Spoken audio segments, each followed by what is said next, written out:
Valerie Lynch. Valerie presented a moving sermon last month about the development of our right relations covenant. Like last month's service, today's sermon, The Spirituality of Listening, is a reflection of Valerie's dedication to our church and to its mission. Valerie?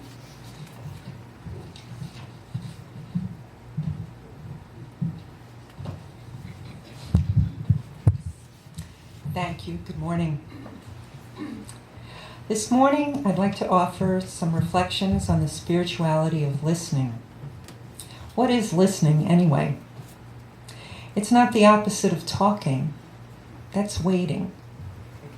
Listening isn't passive, and it's not just being quiet or hearing words.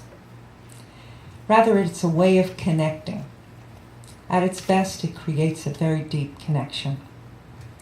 My first experience with learning about listening happened in the early 90s. Nick and I were attending a church in Indianapolis, and that church began to get involved with this lay pastoral care program called Stephen Ministry.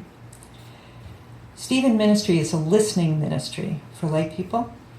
The Stephen Minister is paired up with someone who might need to talk to someone on a short-term basis about a problem they're having. It could be something like dealing with a death in the family or losing a job, something short-term. The Stephen Minister is paired up with this person, and they offer a deep listening. No commentary, no advice, no referrals, just listening. To become involved with Stephen Ministry, the leaders take a week-long class, and then along with the people who sign up to be Stephen Ministers, they take an additional 80 hours over the course of several months to learn how to listen. Studies reveal that 45% of our waking hours are spent listening. But we're often preoccupied, distracted, and forgetful about 75% of that time. When someone is finished talking, we remember about half of what they said. And a few hours later, 20% of that half. Our attention span is 22 seconds. We speak at a rate of 125 to 250 words a minute. I don't know if I talk that fast, but maybe. I am from New York. We process speech at about 500 words a minute. We can think about 1,000 to 3,000 words a minute. No wonder we're not the best listeners. How and where do we learn how to listen? Mostly from our families and our culture. Some families talk a lot, often all at the same time. I come from a family of 7 children. Nick can attest that I can easily listen to 5 conversations at one time. But I can't say it might be a very deep listening. In our culture, there's many raised voices, there's sarcasm, we hear crosstalk, interrupting. You think about our talk shows, even NPR sometimes. Americans get sound bites and they think they know the whole story. The media uses extreme words to grab our attention. Breaking news, scandal, catastrophe. We tune them out as we become desensitized. It's all recorded anyway. I can listen to it later on the web, right? Let's put on the headphones and tune people out. Our culture is very diverse. Many cultures have different ways of conversing. Makes it difficult to follow specific rules. None of this helps our ability to listen. There's a focus in our culture about multitasking. How many of us work on the computer or send a text or even doodle while we're supposedly listening to someone? And this isn't even just when we're on the phone. Less than 5% of people have had any training in listening. So many will take classes on public speaking or how to do coaching to motivate people, but hardly anyone takes a class on listening.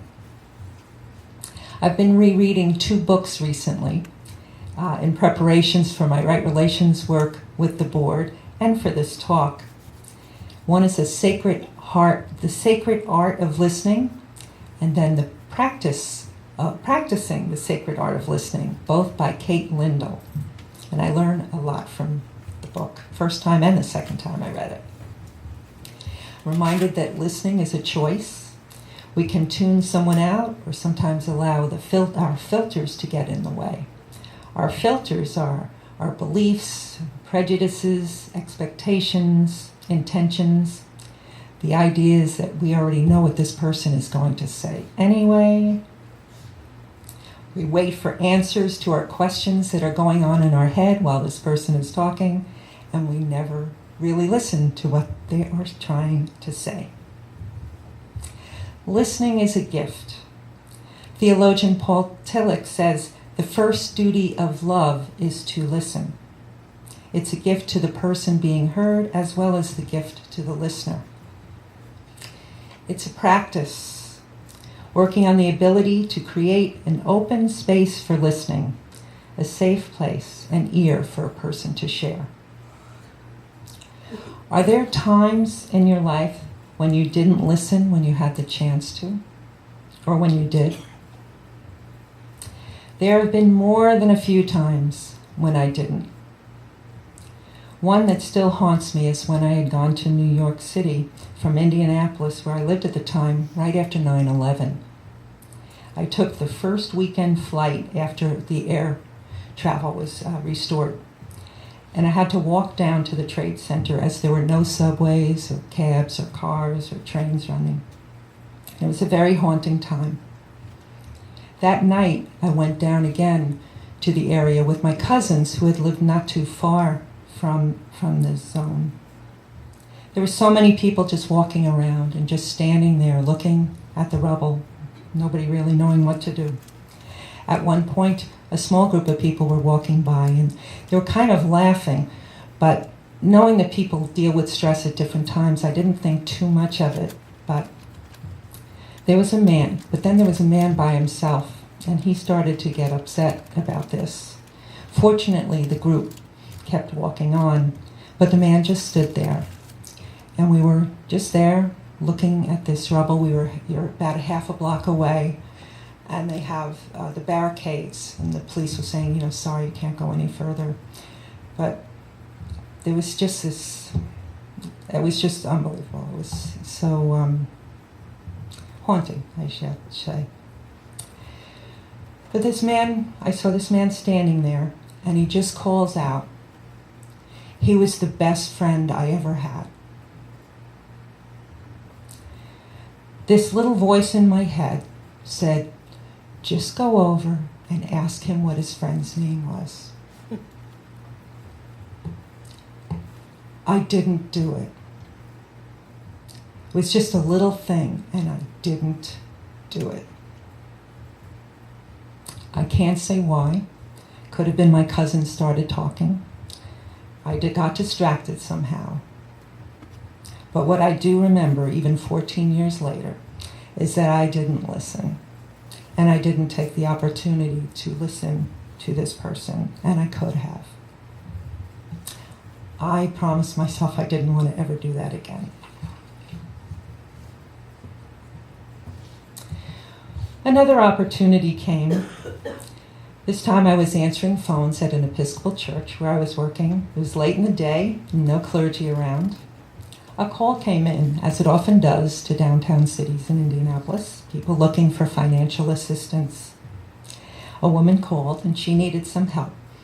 So I told her the process the church had set up to help people pay electric bills. But this was just a drop in the bucket to what she really needed. She began to tell me more of her life story, and she was having such a hard time. She was taking care of her mother with dementia. And after a while, I started to hear the mother screaming in the background. So the woman said she needed to go attend to her mother, and she thanked me.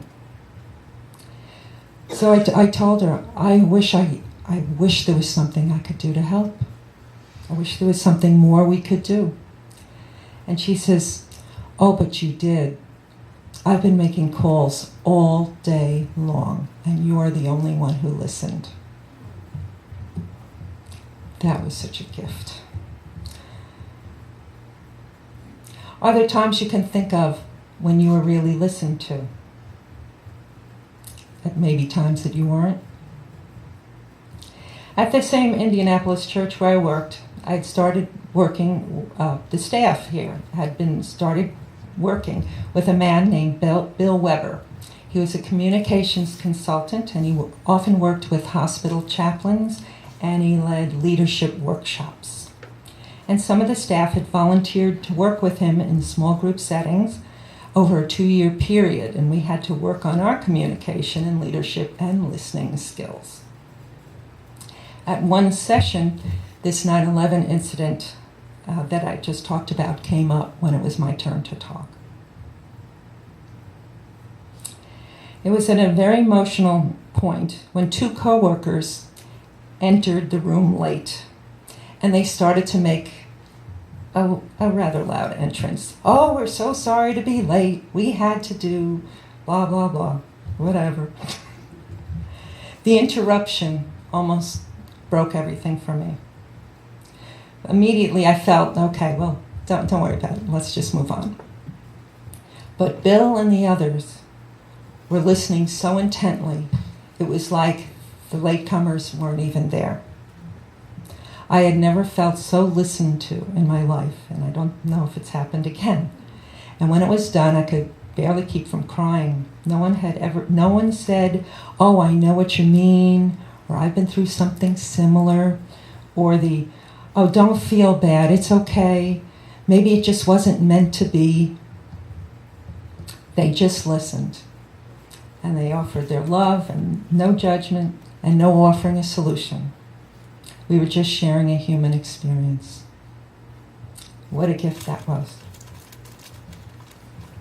Another example was in a session that we had on listening at a church in New York City. And after going through the statistics and beginning to talk about the subject in general, we started to share listening stories. I remember one in particular. The participant offered this. I never talked about this before, but when I was little, I was sexually abused by someone my family knew. And she went on to give a few more details, but then she continued, I told my mother. She listened and believed me. She went to my father. He listened and believed me. She said after that experience of being heard, it had made all the difference in her life going forward. It was an amazing experience for the group. We heard the deep experience of a friend, and she was listened to again. And we had set aside the agenda, and we were just listening to one another. It was a remarkable experience. There's so many different types of listening. We can listen through music, as we did this morning. No matter what language one speaks, music crosses all the borders. We can listen with the heart, like when Jim Ray talked last week about his experiences wearing his Purple Heart hat. Remember when he talked about the woman who had seen the heart and just said, a purple heart, my son has one. She didn't have to say another word. Jim had listened to her heart. We can listen to quiet. It helps us get centered. What happens when we listen? We get connected. As Unitarian Universalists, we are called to help build the beloved community, a world with peace and love and justice for all, compassion and understanding for all. That all begins with listening. We need to listen to what's going on in the world with more intentionality in order to understand.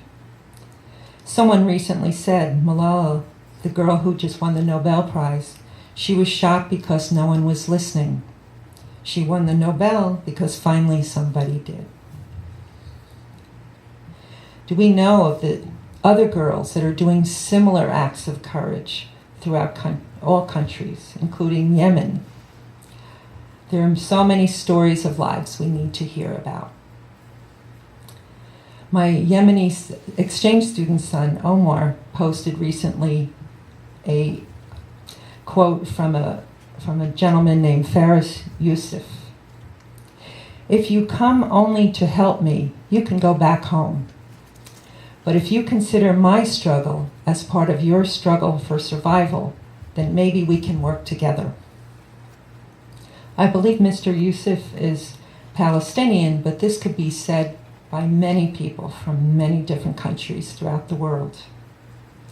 In our country and in our culture, especially in the past few years, I think we all know what's happened when we act without understanding, without listening to the others. Where do we go with this? In my own life, I want to take on some more spiritual practices. I want to be mindful of the opportunities to listen.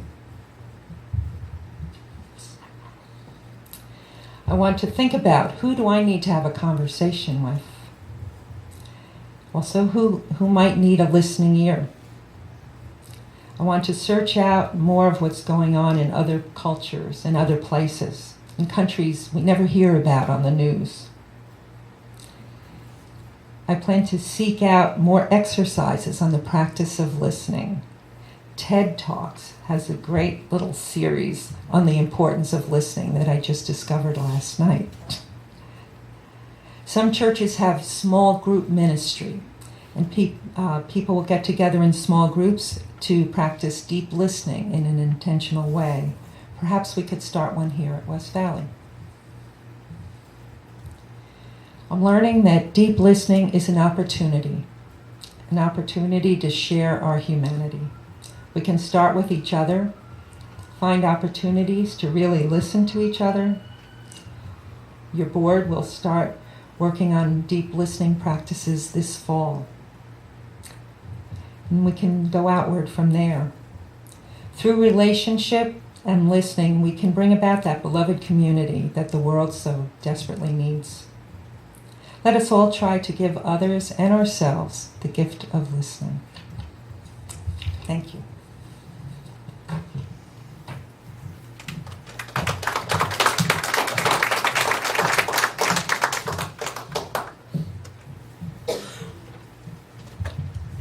Thank you, Valerie.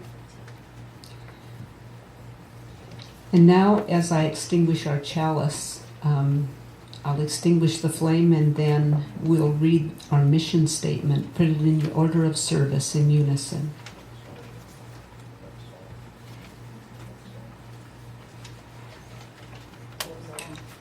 Oh, in the teal hymnal.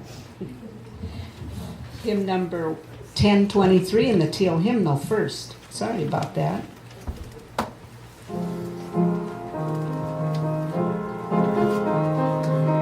If you'd stand, and we'll sing Building Bridges.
The chalice is extinguished, so let's read in unison our mission statement.